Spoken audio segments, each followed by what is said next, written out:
नमस्कार प्रणाम। हमारे यूट्यूब चैनल में आप लोग का स्वागत है। तो फ्रेंड, आज हम लोग एक ललनवा का गीत लेकर आए हैं और सास के ऊपर बहू के ऊपर है। अच्छा लगे तो कमेंट में ज़रूर बताइएगा। और 4-5 दिन हो गया, 1 हफ्ता हो गया हमारा वीडियो डाले हुए। हम वीडियो नहीं डाल पा रहे थे क्योंकि तबीयत हमारा नहीं बिल्कुल सही था। तो देखिए, आज सुनिए ललनवा का गीत और कमेंट में ज़रूर बताइएगा कैसा लगा।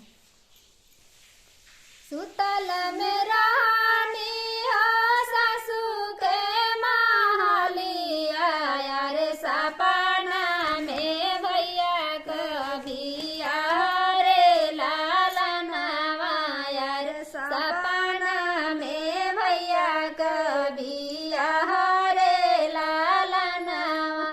कही तू ताए सासू जैती नाई हरवा, यार देखी लेती भैया कभी रे लालनवा, यार देखी लेती भैया कभी रे लालनवा।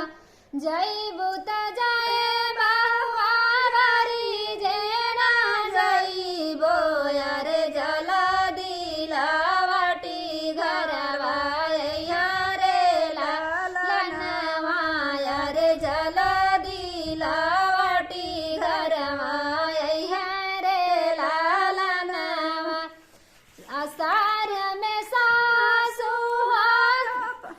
आषाढ़ में सासू रखी बन जाई हो, यार सावन में रखी हम बनब रे लालनवा, यार सावन में रखी हम बनब रे लालनवा। भाद में सासू तीजिया का जरिया, यार कुआर में दशमी के मेला रे लालनवा, यार कुआर में दशमी के मेला रे लालनवा। कार्तिक में सासू कार्तिक नाई वो, यार अरे अगहन में सखी कभी रे लालनवा,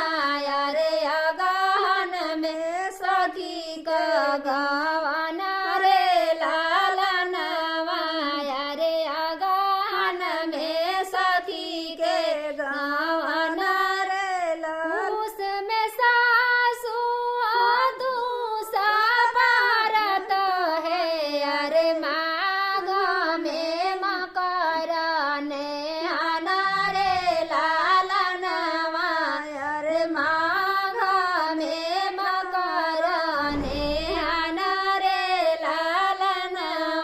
फागुन में सासू फगुआ पारत है, यार फागुन में सासू फगुआ बारत है, यार चैत में फगुआ खेलब रे लालनवा, यार फागुन में फगुआ खेलब रे लालनवा। बैसाख में सासू भैया का बियाहवा, यार जेठ लवटिया घरे अइबो रे लालनवा, यार जेठ में लावटी घरवा अइबो रे लालनवा। सुतल में रानी हो सासू का महलिया, यार सपना में भैया कभी रे लालनवा, यार सपना में